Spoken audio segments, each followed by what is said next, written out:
Atire na minha cabeça, na minha têmpora, mirando levemente para baixo. Eu preciso que a bala percorra a distância mais curta possível através do meu cérebro, antes de atingir o hipocampo. Se eu tiver sorte, a sensação do tiro atravessando meu crânio irá durar apenas algumas décadas. Por mais horrível que pareça, você estará me fazendo um enorme favor. O meu fim por um tiro na cabeça o mais rápido possível é muito melhor do que a alternativa. Meu tormento começou há mais de 10.000 anos, às 10h15 dessa manhã.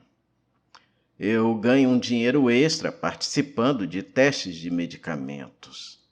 Sou um sujeito saudável que toma medicamentos experimentais para ajudar a avaliar os efeitos colaterais. Já usei medicamentos para os rins. Algumas vezes foi algo para a pressão arterial ou colesterol. E esta manhã me disseram que a droga que tomei era uma substância psicoativa, destinada a acelerar as funções cerebrais. Nenhuma das drogas que testei até agora havia feito alguma coisa por mim, no sentido recreativo. Em outras palavras, nenhuma das drogas que testei me derrubou e nem me acalmou e nem nada. Talvez eu sempre tenha acabado no grupo do placebo, mas nada do que testei havia me afetado. Mas a droga de hoje era diferente. Essa merda funcionou. Eles me deram um comprimido às 10h15 e me disseram para ficar na sala de espera até que me chamassem de volta para fazer alguns exames. Apenas cerca de 30 minutos, me falou o assistente da pesquisa. Me deixei cair no sofá da sala de espera e li alguns artigos de um exemplar da Psychology Today, que estava sobre a mesa do centro. Como eles não me chamaram de volta, quando eu terminei a revista, eu peguei uma US News e li de capa a capa. E depois um artigo da Scientific American. E pensei, por que eles estavam demorando tanto? Virei lentamente a cabeça para olhar para o relógio da parede. E eram apenas 10h23. Eu havia lido as 3 revistas em 8 minutos. E me lembro de pensar que este seria um longo dia. E eu tinha razão. A sala de espera tinha uma pequena estante com alguns livros de capa dura. E quando me levantei para ir até a estante, eu senti como se as minhas pernas mal funcionassem. Não é que elas fossem fracas, elas eram apenas lentas. Demorei 1 minuto inteiro apenas para me levantar do sofá e outro minuto para dar 2 passos até a estante de livros.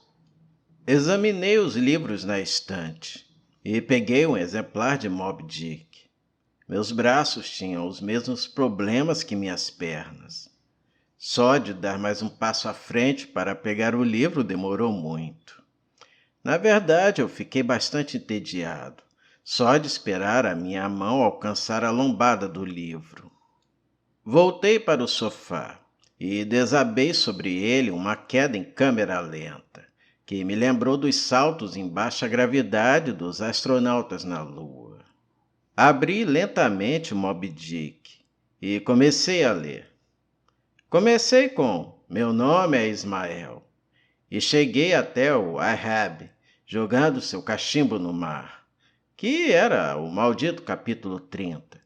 Antes que me chamassem de volta. Como você está se sentindo? Eu me sinto lento, eu disse. Na verdade, é o contrário. Tudo parece lento porque você é muito rápido. Mas as minhas pernas, os meus braços, eles estão se movendo como se fosse câmera lenta. Seu corpo parece estar se movendo lentamente, porque o seu cérebro está mais rápido. Seu cérebro está funcionando 10 ou 20 vezes mais rápido que o normal. Você está pensando e percebendo a realidade em um ritmo acelerado, mas o seu corpo ainda está limitado pelas leis da biomecânica.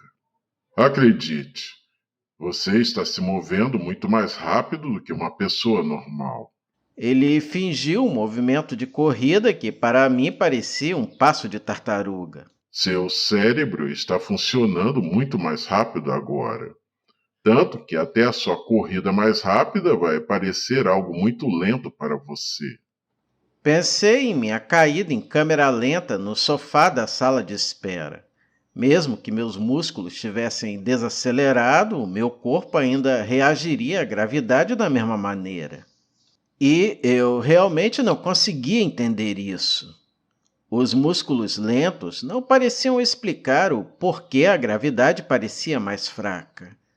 Meu cérebro devia estar realmente em velocidade de dobra espacial 10. Foi assim que eu consegui ler 3 revistas e os primeiros 30 capítulos de Moby Dick em 15 minutos. Eles fizeram uma série de testes em mim. Os testes físicos foram divertidos. Eles me fizeram fazer malabarismos com 3 bolas, depois 4 e depois 6. E não tive problemas em manter 6 bolas no ar, porque elas pareciam se mover muito lentamente. Francamente, foi até chato esperar que cada bola se movesse em seu arco no ar para que eu pudesse pegá-la com minhas mãos em câmera lenta e jogá-la de volta para o alto. Eles jogaram cereais matinais para o alto e eu os peguei com pauzinhos. Eles deixaram cair um punhado de moedas e contei o valor total delas antes que atingissem o chão. Os testes cognitivos foram menos divertidos, mas muito reveladores. Concluo uma pesquisa de 50 palavras. 3 segundos. Resolvo um labirinto intrincado desenhado em papel de tamanho pôster. 2 segundos. Veja uma apresentação de slides projetadas a 10 imagens por segundo e responda perguntas detalhadas sobre o que viu. Eu tive 95% de acerto. Me disseram que eu medi mais de 250 na escala do teste que eles fizeram. E aparentemente isso estava dentro da faixa do sobre-humano na velocidade do pensamento. Então, eles me mandaram para casa. O efeito desaparecerá em algumas horas, o que talvez parecerá alguns dias para você. Tente aproveitar os efeitos residuais para realizar algum trabalho. Perca um bom tempo lendo os e-mails do seu trabalho, esse tipo de coisa, enquanto você ainda está no modo de alta velocidade. A volta para casa foi horrível. Foram apenas 3 paradas de metrô. E no tempo real isso demorou apenas cerca de 35 minutos. Mas no meu hipertempo acelerado pela droga, pareceram dias. Apenas sair da sala de pesquisa médica até o elevador me pareceu levar 1 hora. Eu corri para fora do laboratório, desejando que minhas pernas me empurrassem mais rápido, mas as leis da biomecânica me mantiveram como um prisioneiro. Por mais acelerado que meu cérebro estivesse, eu não conseguia fazer nada para que minhas pernas funcionassem mais rápido. A enorme desconexão entre meu corpo e a minha mente tornou extremamente difícil avaliar como e quando começar a desacelerar, virar ou girar o meu corpo. Eu basicamente havia me transformado em um bólido gigante em câmera lenta. Calculei mal minha velocidade e bati na parede perto do botão do elevador a uma considerável velocidade. Embora eu pudesse ver a parede vindo em minha direção, eu não consegui fazer o meu dedo esticado para apertar o botão do elevador se afastar rápido o suficiente. Eu enfiei contra a parede. A dor foi intensa. Se meu cérebro estivesse funcionando em velocidade normal, provavelmente só teria doído por cerca de 30 segundos. Mas no meu estado acelerado, a dor intensa pareceu durar meia hora. 45 minutos, talvez. A viagem de elevador também foi horrível. Parecia que passei 4 ou 5 horas descendo 7 andares, sem nada para olhar além do interior do elevador. Corri até a estação do metrô E confesso que essa parte foi quase divertida, porque, embora meu corpo se movesse a uma velocidade que me parecia super lenta, eu ainda podia escolher cuidadosamente como e onde colocar os pés, balançar os braços e girar o tronco. Demorou apenas 1 ou 2 quarteirões para eu me acostumar a ter um cérebro que funcionava 2 vezes mais rápido que o meu corpo. Então eu basicamente dancei correndo o resto do caminho, girando e saltando entre as pessoas na calçada e desviando de carros em movimento por centímetros, que para mim possuíam minutos de folga. Passei 1 hora do meu tempo descendo as escadarias para o metrô e correndo até a plataforma. Tédio sem fim esperando os 6 minutos pela chegada do trem da linha vermelha. E embora houvesse mais para ver na plataforma do metrô do que dentro do elevador, ainda assim aquilo era extremamente chato. Eu deveria ter roubado aquele exemplar de Moby Dick. O trem da linha vermelha entrou na estação em câmera lenta. O guincho, normalmente agudo de seus freios, foi alterado em frequência pela minha mente acelerada, para um tom longo e baixo, como um solo monótono de tuba. Não era apenas o barulho do trem do metrô que estava a 3/8 abaixo do normal. Todo o som foi reduzido a ponto de ficar quase inaudível.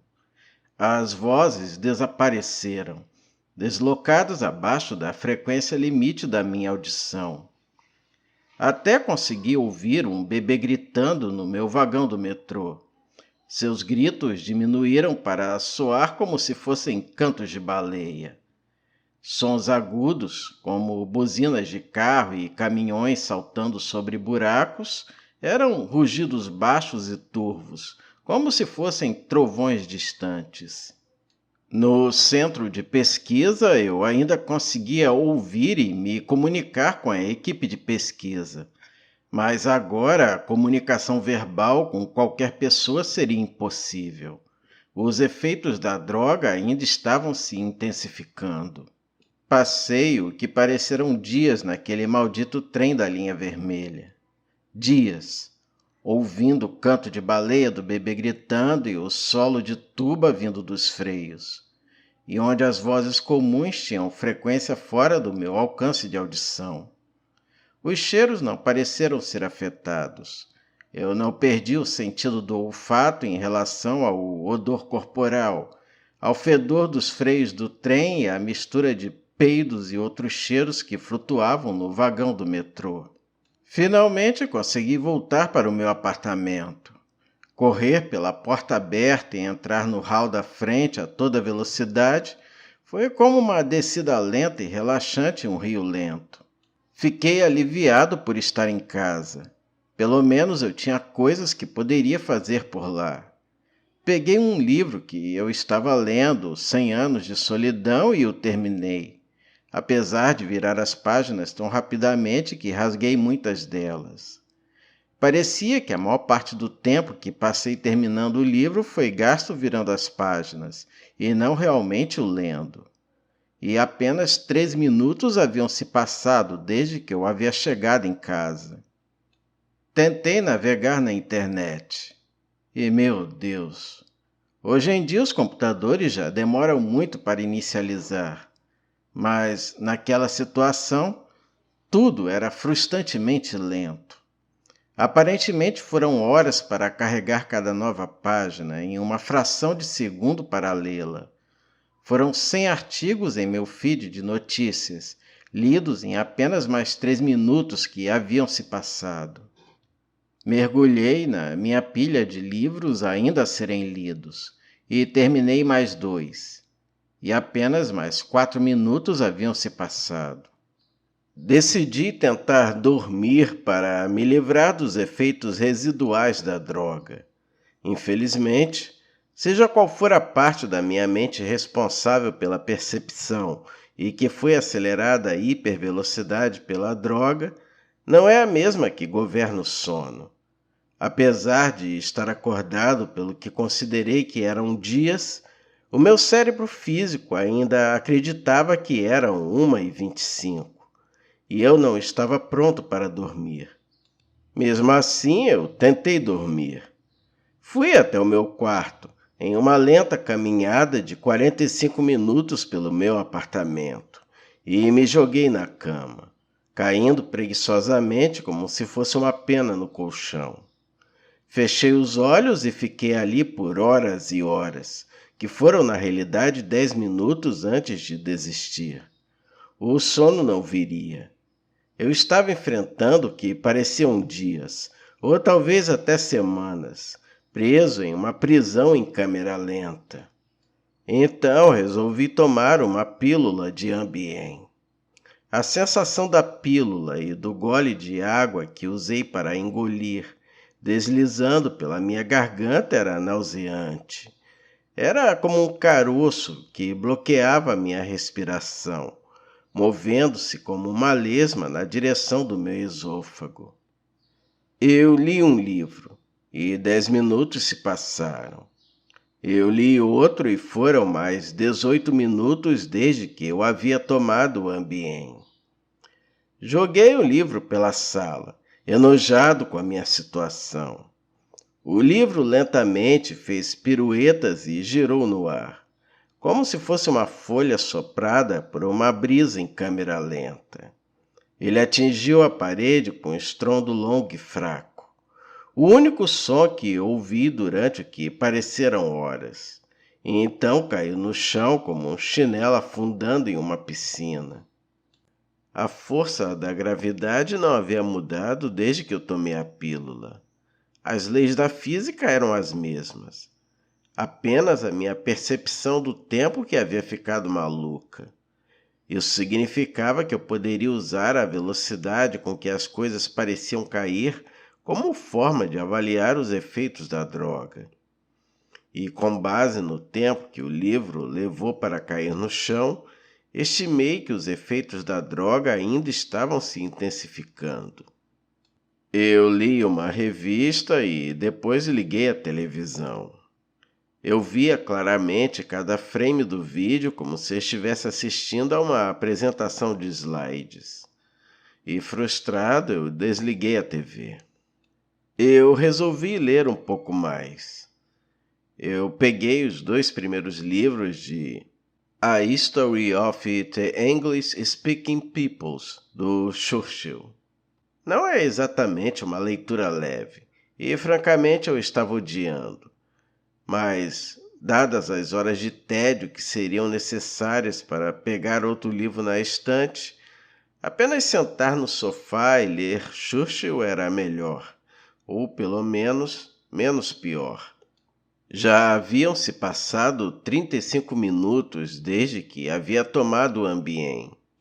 Deitei no sofá e fechei os olhos. O tempo passou. Eu inalei. Um processo que durou horas para mim. Mais tempo se passou e eu exalei por mais 2 horas. E o sono não vinha. Eu precisava de um novo plano. Então decidi voltar à clínica onde me deram o medicamento. Talvez eles tivessem algo que pudesse neutralizar os efeitos dele. Ou pelo menos algo para me nocautear até que o efeito passasse. Saí do meu apartamento o mais rápido possível, levando horas para fazer isso. Eu nem me incomodei em trancar a porta, porque isso teria demorado muito. Desci as escadas correndo, pois isso era mais rápido do que o elevador. Atravessei o saguão, saí pela porta da frente e fui para a rua. Essas poucas coisas pareceram um longo dia no escritório. Fui correndo pela rua, pulando e zigue-zagueando entre os pedestres com o que deve ter parecido para eles uma destreza sobre-humana. Desci o primeiro lance das escadas do metrô. Isso levou 1 hora. Depois segui para o segundo lance. E foi aí que o Ambien me atingiu. O Ambien não me deixou com sono, de jeito nenhum. Em vez disso, ele deve ter tido uma reação cruzada grave com o medicamento experimental que eu havia tomado esta manhã. Eu estava descendo o segundo lance das escadas, me movendo em câmera lenta, mas ainda assim fazendo progressos perceptíveis. Então, bam! Tudo parou. O barulho surdo da rua e o barulho do metrô cessaram, substituídos pelo silêncio mais perfeito que eu já havia experimentado. Meu movimento de descida pareceu congelar completamente. Antes do ambiente fazer efeito, a minha percepção do tempo era talvez de algumas centenas de vezes mais lenta do que o tempo real. Depois que o ambiente entrou em ação, o tempo passou milhares de vezes mais devagar. Cada segundo parecia dias para mim. Apenas mover os meus olhos para focar em um novo ponto era como se fosse uma rolagem incrivelmente lenta em meu campo visual. Ao longo da tarde, eu havia reaprendido a andar, correr e pular quando a minha mente era centenas de vezes mais rápida do que o meu corpo, mas com 4 ou 5 níveis de magnitude de desaceleração causada pelo ambiente, o controle do meu corpo se tornou quase impossível. Eu caí na escada. Mesmo que eu estivesse quase congelado no meio do passo, controlar os meus músculos era praticamente impossível. Eu comandei meu pé para a frente por horas, depois para trás por mais horas. Quando achei que eu iria perder o próximo passo, levei outras horas tentando ajustar o ângulo do meu tornozelo e depois reajustando quando parecia errado novamente. E, apesar desses esforços, eu torci o tornozelo no passo seguinte. E a dor não foi atenuada pela lentidão. Foram horas de tensão crescente no meu tornozelo se dobrando. Os sinais nervosos que enviam dor ao cérebro deviam funcionar de maneira diferente dos nervos do meu ouvido. A energia sonora foi espalhada ao longo do tempo, diluída até ficar imperceptível. Já a dor, ela fluiu para o meu cérebro sem ser diluída pela mudança na minha percepção do tempo. Foram horas e horas de aumento de peso em meu tornozelo torcido que se transformaram em horas de dor crescente após dor crescente. Então eu caí para frente. Minha mente em alta velocidade completamente incapaz de controlar o meu corpo em baixa velocidade. Desci durante dias, conseguindo girar o meu tronco o suficiente para evitar que minha cabeça batesse primeiro no chão. Acabei caindo em cima do ombro direito. No início, o impacto nem foi perceptível. Então senti uma leve pressão no ombro ao entrar em contato com o chão. A pressão cresceu, trazendo dor crescente, hora após hora. Meu ombro finalmente cedeu-se, deslocando, com um puxão nauseante e interminável. Pareceram dias. Caí no chão, olhando para o teto. A dor em meu ombro ainda vibrava com a intensidade de um ferimento recente e violento. Tive muito tempo para pensar durante aquele tempo. Se cada segundo parecia dias para mim, cada minuto fora do mundo real seria como anos. Mesmo que a droga desaparecesse do meu sistema nas próximas 2 ou 3 horas, esse pesadelo iria parecer durar séculos. Quando eu cheguei ao chão, eu já tinha um plano. De alguma forma, eu chegaria à plataforma e me jogaria na frente de um trem. Eu me virei sobre as minhas mãos e joelhos. Estava há dias com o meu ombro deslocado, chorando por alívio. Calculei mal minha rotação e rolei de costas. Tentei novamente, caindo de cara no chão enquanto tentava descobrir como controlar um corpo que se movia mais devagar do que grama crescendo. Semanas de esforços foram finalmente recompensadas com sucesso, quando eu me estabilizei no chão com as mãos e os joelhos. Se ficar de quatro já era tão difícil, eu imaginei que caminhar ou correr estava completamente fora de questão. Então eu rastejei. Rastejei pelo túnel do metrô. Os olhares idiotas nos rostos da multidão permaneceram em mim por semanas. Rastejei por baixo da catraca e subi na escada rolante. A escada rolante derramava a multidão da hora do rush na plataforma, na mesma velocidade que uma geleira derrete o seu gelo no mar. Olhei para a plataforma lotada durante a minha interminável descida. A placa de status do trem dizia que o próximo trem demoraria 20 minutos para chegar. 20 minutos que seriam como um ano para mim. Eu teria que passar um ano na plataforma do metrô esperando morrer. Saí da escada rolante, suportando dias de expressões estúpidas nos rostos dos passageiros. Rastejei alguns metros até um banco de concreto e me enrolei próximo a ele, tentando encontrar uma posição para diminuir a dor no ombro. Então, o meu problema com o tempo piorou. A enorme desaceleração nas escadas havia sido apenas o começo da interação entre o medicamento experimental e o ambiente. Isso me atingiu totalmente enquanto eu estava enrolado no banco. Eu apenas pisquei, e anos de escuridão se seguiram.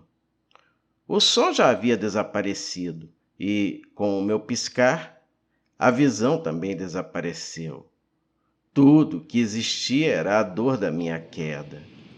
Minha mente hiperacelerada não perdeu tempo, compensando a falta de informações sensoriais.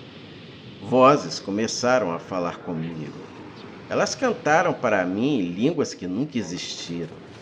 Padrões, rostos e cores surgiram e desapareceram de minha mente. Lembrei-me de toda a minha vida e imaginei que vivia outra. Esqueci o inglês. Entrei em profundo desespero. Falei com Deus, eu me tornei Deus. Imaginei um novo universo e dei vida a ele com meus pensamentos. Então fiz tudo de novo e de novo. Meus olhos se abriram com a lentidão de um tempo geológico. Um brilho fraco, por semanas. Uma fenda de luz, mais semanas. Uma visão estreita da plataforma do metrô, com tornozelos dos passageiros perto de mim e um anúncio na parede oposta. Tirei o meu celular do bolso. Um projeto que durou décadas. Como eu poderia explicar o tédio? A dor no meu ombro não é nada comparada ao tédio. Cada pensamento que eu conseguia pensar já havia pensado centenas de vezes. A visão dos tornozelos e dos anúncios nunca mudava. Nunca. O tédio era tão intenso que chegava a ser tangível, como um objeto sólido de metal e pedra preso em meu crânio, e inevitável. Quais são as minhas opções? Se eu rastejar e cair nos trilhos sem que um trem se aproxime para me esmagar, não morrerei. Sentirei ainda mais dor com a queda de mais de 1 metro. Mas provavelmente serei resgatado por algum benfeitor na plataforma, e eu seria incapaz de reagir quando o trem finalmente chegasse. Meu sofrimento nesse cenário seria interminável. Então eu espero o trem, para que eu possa me jogar embaixo dele. Quando finalmente ele me atingir, eu sentirei a dor de ser feito em pedaços durante séculos, até que finalmente a luz da vida deixe o meu cérebro e minha existência termine. Vivi centenas de vidas ao pé deste banco. Sou muito mais velho em espírito do que qualquer ser humano que já existiu. A maior parte da minha experiência de vida tem sido um instantâneo de dor, amontoado no chão de uma plataforma de metrô, com uma visão imutável de tornozelos e anúncios. Esse post é o meu plano B, meu tiro no escuro. Passei a vida inteira digitando e postando essa mensagem, na esperança de que alguém a lesse e se convencesse de que meu sofrimento deveria acabar. Alguém nesta plataforma agora. Alguém que encontre um homem enrolado debaixo do banco. O homem que desceu a escada rolante o mate o mais rápido possível com uma bala na têmpora. Se você estiver armado e no metrô de Claremont, por favor, atire em mim.